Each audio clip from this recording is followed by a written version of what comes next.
Tay, kanina pa po ba kayo dyan?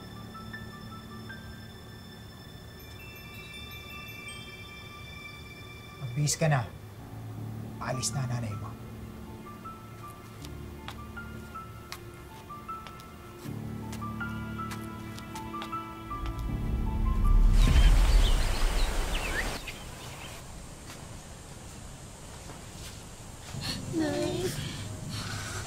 Nay, huwag niyo naman po kami iiwan. Anak, hindi ba nga napag-usapan na natin ito? Alam niyo naman kung bakit ko ginagawa ito, di ba? Para sa pamilya natin, di ba? Wala naman kayong umiyak. Lalo kung nahihirapan yan eh. Sandali lang ito. At saka isa pa, siya naman ang tatay niyo, oh. Siya naman mag-aalaga sa inyo habang wala ako. Malis ka na, baka mahuli ka pa eh. Giselle, paalisin mo na nga nanay mo. Nay, sige na. Mag-iingat kayo, ha? Mag-iingat kayo. Ikaw rin, Nay. Alagaan mo yung mga bata, ha? Hindi mo pababayaan yan. Nay! Nay! Nay! Ano yan? Pasok na. Pasok na sinabi. Hoy, kayo ha. Kung ayaw niyo magturuan sa akin. Pasok! Sinabi na pasok eh! Ate! Pasok!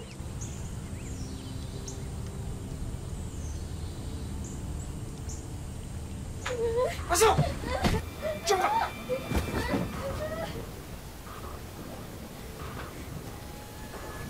Hindi ka ha?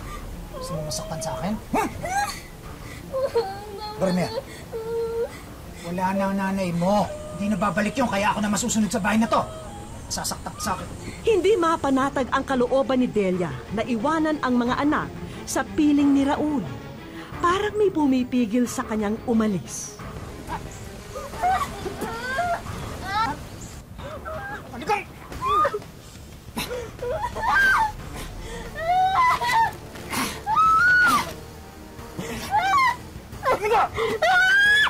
Asan ang tatay niyo, ha?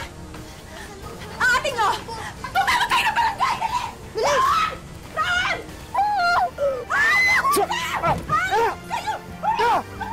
Ano ba? Walang iyakan, demonyo ka! Ganyan palang ginagawa mo sa anak natin! Anong ginagawa? Iyakan, demonyo ka! Sarili mong naman na sarili mong dugo!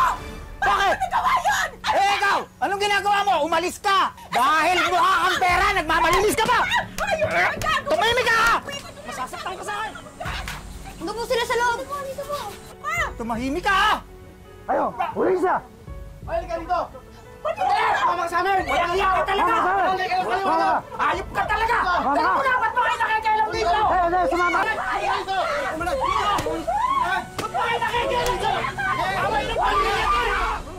Isang malupit at mapang-abusong ama nawalay sa ina nang dahil sa kahirapan. Mga kapatid na tanging sa kanya lang umaasa. Ito po ang buhay ni Giselle. Bahagi ng kanyang pagdadalaga ang samot-saring mga pagsubok. Magbago na kaya ang kanilang kapalaran ngayong makikituloy na sila sa kanilang kamag-anak?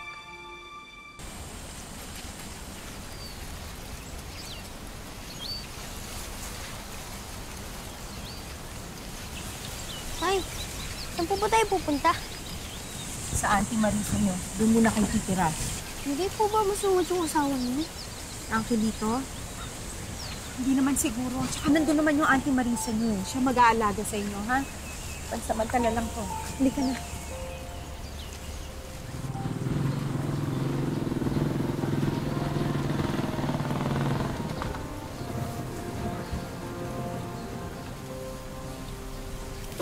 Kuya, salamat.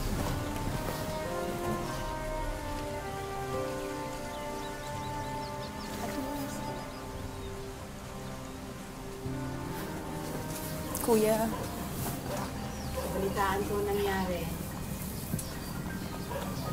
grabe talagang ginawa niya sa mga anak ko. Lalo na dito kay Giselle. Ate, pasensya na, pero ihahabilin ko na lang muna yung mga bata dito, ha? Sa inyo ni Kuya. Sige, huwag kang mag-alala. Kami naman ang bahala sa kanila.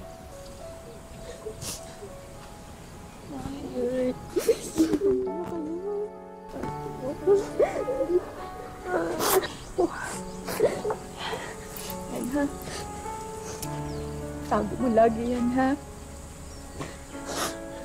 Magpakatatag ka.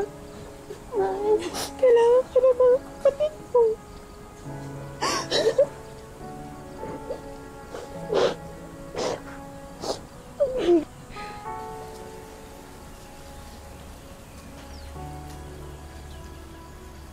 Salamat, ha? Kayo naman ang bahala sa mga anak ko, ha? At saka hayaan niyo, pag nakabawi na ako dun sa abroad, mapapadala ako para sa inyong lahat. Mag-alala ako nang bahala sa mga bata. Iingat ka daw, ha? Mag-alala ako nang bahala sa mga pamangkin ko. Salamat. Sige, sige. Sige na, mag-ingat ka. Sige na, sige na. Kuya, salamat, ha? Ingat ka doon, ha?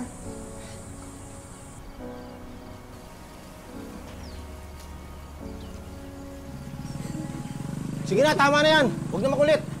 Papasukin mo na nga yan. Naririndi na ako sa iyakan yan eh. Pumasok na kayo.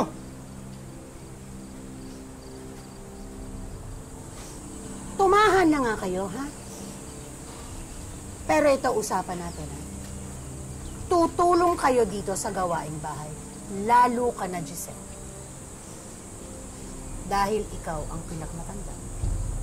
Po, Auntie. Giselle! Giselle! Hanggang ngayon, naglalaba ka pa rin? Sobra ka namang bagal!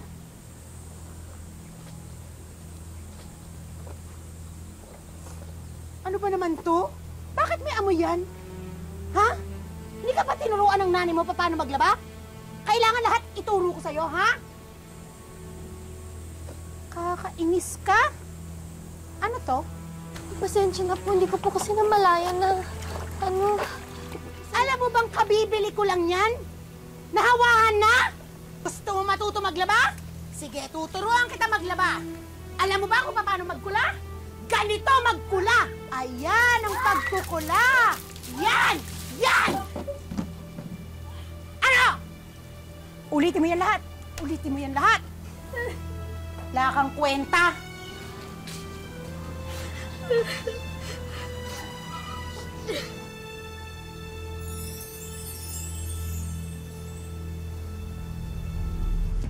Wish ko lang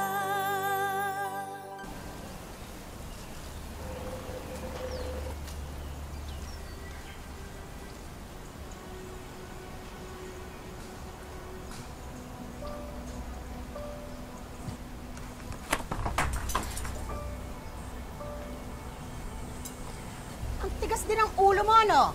Di ba sinabi ko, hugasan mo yung mga pinagkainan, ha? Iipisin tayo? pasensya na po, Auntie. Hindi pa po kasi ako tapos magplancha pero isusunod ko na po. Oo niyo namang ginawa ng isa na yan. Simpleng paghuhugas lang, hindi mo magawa, ha? Damputin mo yan! Damputin mo yan! Damputin mo yan! Kabagal-bagal! Kaya naiipunan ng gawain eh! Kuha mo nga ako ng tubig. Hoy, kinakausap kita. Ikuha mo nga ako ng tubig. Opo, ito na po. Pakibilisan lang, oh. Tingnan mo. Ang bagal, di ba? Parang senyorita. Hoy, bilisan mo! Kaya ka naiipunan ng gawain. Pag ako nainis sa inyo, pakakainin ko kayo ng mga ipis dito eh, makita nyo eh! Sige na, ligpitin mo na yan. Tigilan mo na yung iyak-iyak na yan, ha? Sumasakit ang ulo ko sa kakaiyak na yan. Kayo naman may kasalanan yan, eh.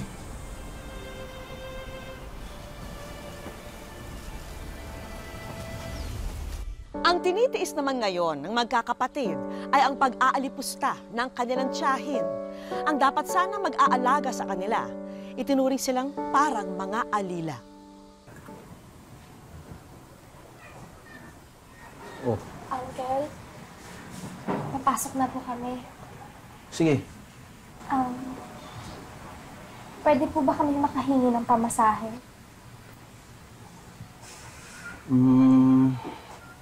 Oh, ano to? Bakit? Anong meron? Humihingi ng pamasahe.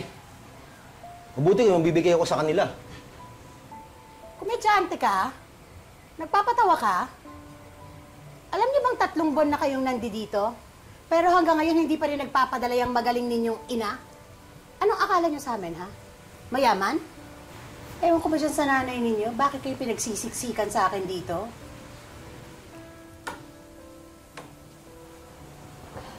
Sige po, mauna na po kami. Pep.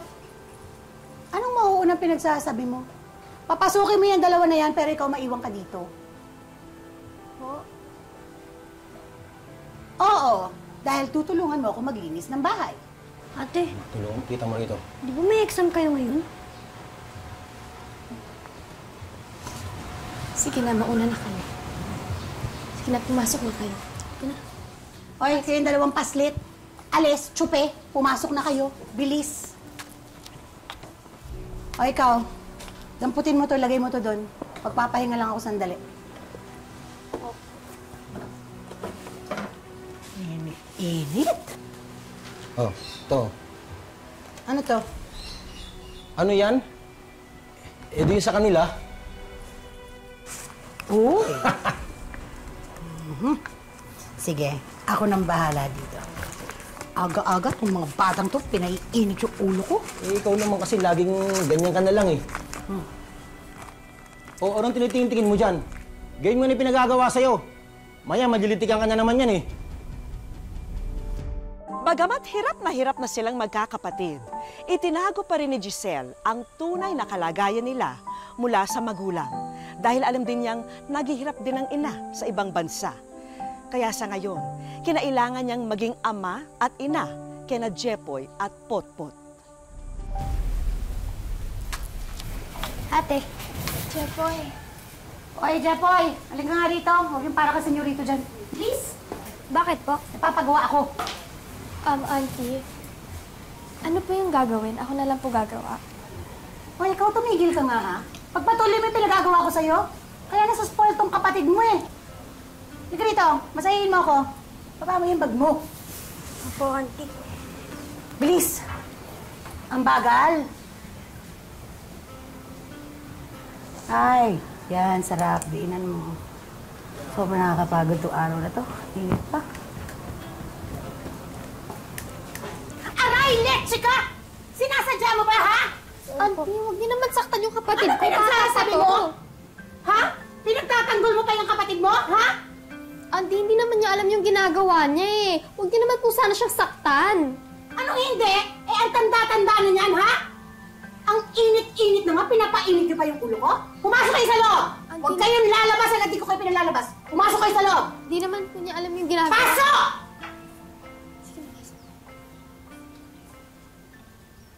Mga sagot pa to? Ate, di ko na kaya. Gutom na ako.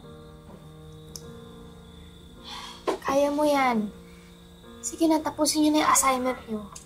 Sayang pa man din yung grades niyo, tataas. Ako rin, ate. Nagutom na rin ako.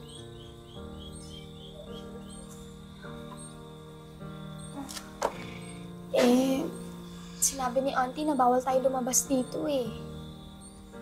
Ate, nahihilo na talaga ako eh.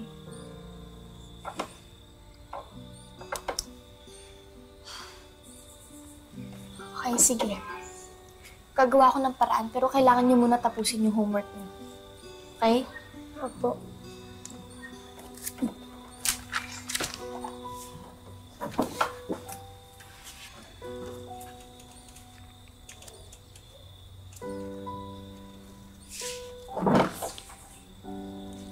Hindi matitiis ni Giselle na makitang nagugutom ang mga kapatid. Kaya gagawa siya ng paraan kahit alam niyang ikagagalit pa ito ng tiyahin niya.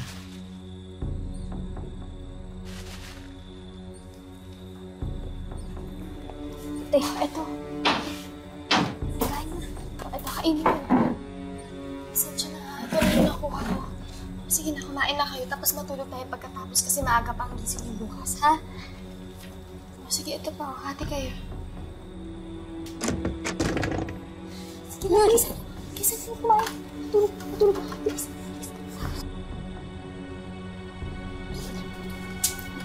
Ako, kailangan.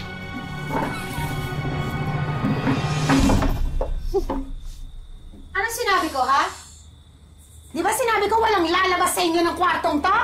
Pero ang ginawa ninyo? Ha? Ninakawan niyo ako ng pagkain?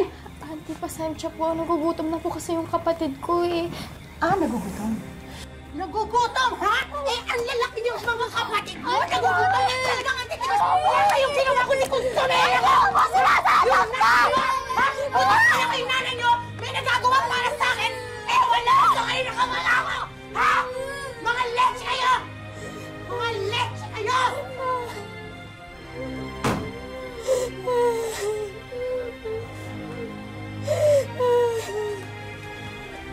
Ate! Ate! Ate! Napamakadal kami. Nagisali na. Ate! Ayoko na dito. Umalis na tayo dito.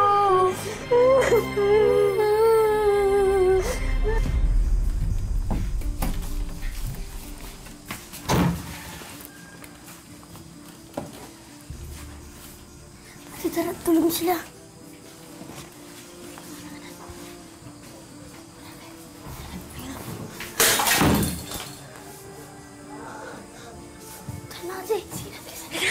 Sige na, putput. Giselle?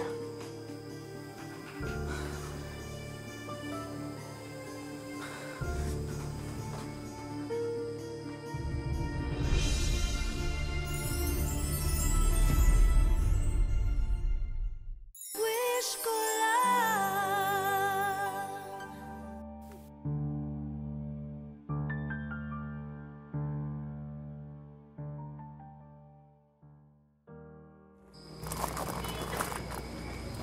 Gutom na ba kayo? Ha? Gutom na po kami.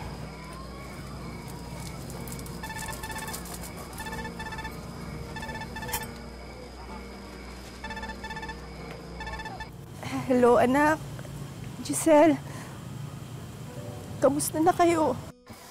Nay, okay naman po kami. Kinakaya naman po namin dito. Anak, pasensya na ha. Kasi wala naman akong alam na ibang bahay na pwede niyong tirhan sa ngayon. Kaya dyan ko lang kayo iniwan. Pero, pansamantala lang naman to eh, ha? Hayaan mo, anak. Pagbalik ko, babawi ako.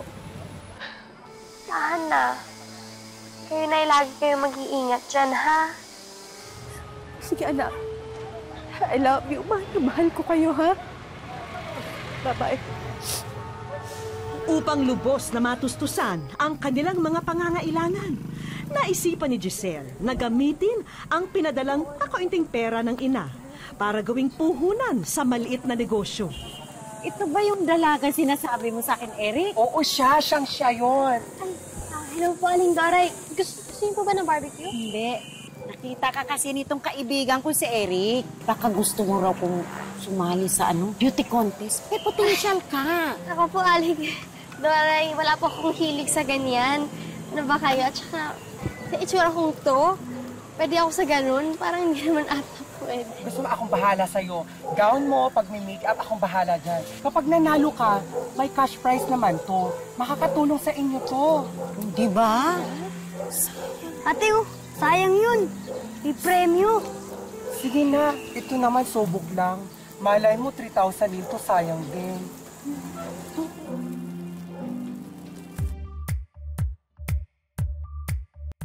Sa kabutihang palad, sinuwerte si Giselle na dahil sa kanyang determinasyong maiuwi ang premyo at magwagi, nagwagi rin si Giselle sa kanyang kauna-unahang beauty pageant na sinalihan. Yung nanalo ka sa contest? Salamat nga sa Diyos dahil may pang-dashes tayo sa susunod na linggo. Mukhang uulan na ata. Ate, umaambon! Sige, sumilong kayo. Dali tayo! Dali! Dali!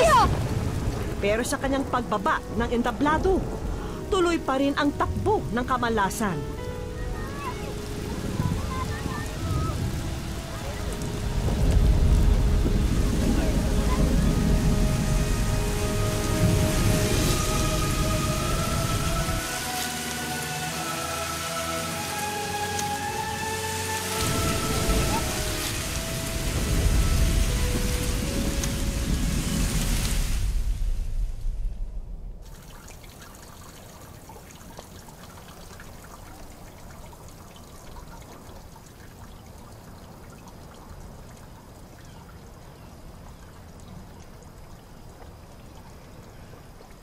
Totoy, Pot-Pot, gising na.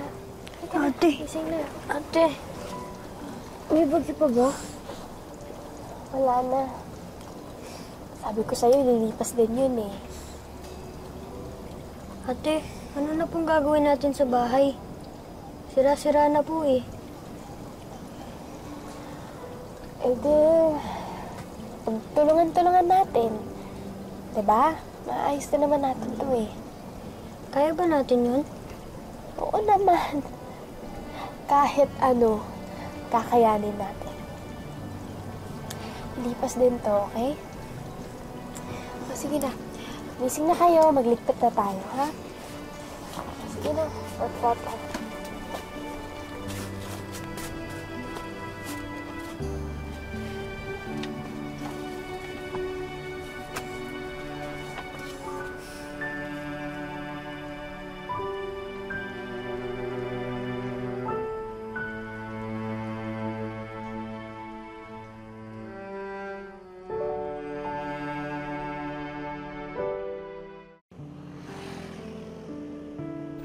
Dinayo namin ang Barangay Bulhaw, Labo, Camarines Norte para kamustahin ang magkakapatid na Giselle, Jeric at Raymark. May time po na dumarating sa point na parang hindi ko na kaya, parang yung feeling na suko na po kami. Si mama po, nasa ibang bansa po nagtratrabaho sa Qatar para mapag-aral po kami, tapos yung pangangailangan namin araw-araw. Pero si papa po, wala po siya. Hiwalay na po sila. Mahirap daw pagsabayin ang pagiging anak at magulang. Pero batid ni Giselle na ito na ang kapalarang kailangan niyang tiisin ngayon. Mahirap po, sobrang hirap, pero kinakaya ko naman po kasi para rin naman po yun sa amin. Para maging okay po kami, para may mag-alalay din po sa kanila. Ate, salamat sa pag-aalaga mo sa amin at sa pagmamahal at sa pagbibigay suporta sa mga ginagawa namin. Naawa kay ate kapag napapagod na siya. Kasi ang dami niyang ginagawa amin magkakapatid. I love you, ate. Huwag sana magsasama. Mahalin kami.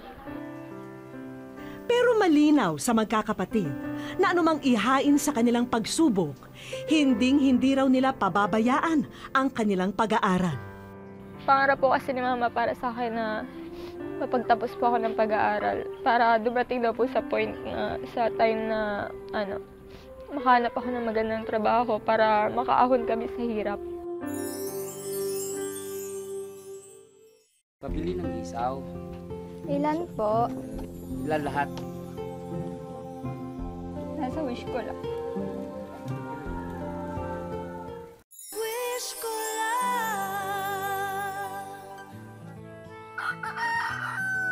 Kinabukasan, maagang nagbenta ng inihaw ang magkakapatid. Pabili ng isaw. Ilan po? Ilan lahat? 45. At nakabuena mano kaagad sina Giselle. Wish ko lang po. Nasa wish ko lang. Hindi na napigilan ni Giselle ang maluha sa nakita. Masaya po. Sobrang saya po. Handa na ba kayo sa mga sorpresang naghihintay sa inyo? Hindi makapaniwala ang magkakapatid sa samot-saring regalo na tumambad sa kanila. Unang-una po, nagpapasalamat po ako kay God kasi nadinig po niya yung prayer ko, yung panalangin ko po. Tapos nagpapasalamat po ako sa programa, wish ko lang. Malaki po kasi isa na rin po ito sa mapagkukunan namin ng pandagdag sa kabuhayan namin. Unahin na natin ang mga karagdagang gamit para sa inyong tahanan. Narito ang ilang laruan at gadgets para kina Jeric at Raymark.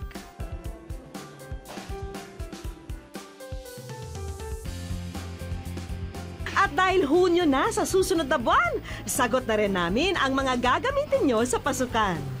Malaking tulong po ito para sa amin kasi hindi na po namin bibilihin. Magiging dealer na kayo ng meat products na ito. At may food cart din na bagong pagkakaabalahan. Pagsisikapan po namin itong pagtulong-tulungan ng magkakapatid. kapatid para mapalago at mapaunlad po namin ito. Pero ang pinakaasam niyong makapagtapos ng pag-aaral, abot kamay na. Dahil may regalo ang munisipyo ng Labo para sa inyo. Bibigyan ka namin ng scholarship ng munisipyo para ikaw ay makapag-aral ng college. Pagdating naman sa allowance, I will personally give you my personal money para ito magamit mo sa iyong pagpasok sa iyong eskwelahan. So all of you, kayong tatlo, I can assure you na matutulungan namin kayo para makapag-aral at makapasok sa eskwelahan. Para sa akin, sobrang mahalaga po nito sa akin kasi tungkol po ito sa education ko. Yung makakapag-aral po ako ng maayos, tapos may sosuporta po sa akin sa pag-aaral. Yung hindi na po masyadong mahihirapan si mama para mapag-aral kami. Kasi para sa akin po, ang edukasyon ay napakahalaga po sa buhay namin. Ito po yung kayamanan na hindi makukuha ng ibang tao. Huwag po tayong magpakulong sa lungkot ng kahapon. Harapin natin ang bawat araw na puno ng pag-asa, sipag at tiyaga nang sa gayong dumating din sa atin ang biyaya. Maraming salamat po mga kapuso. Ako po si Vicky Morales at ito ang Wish Ko Lang.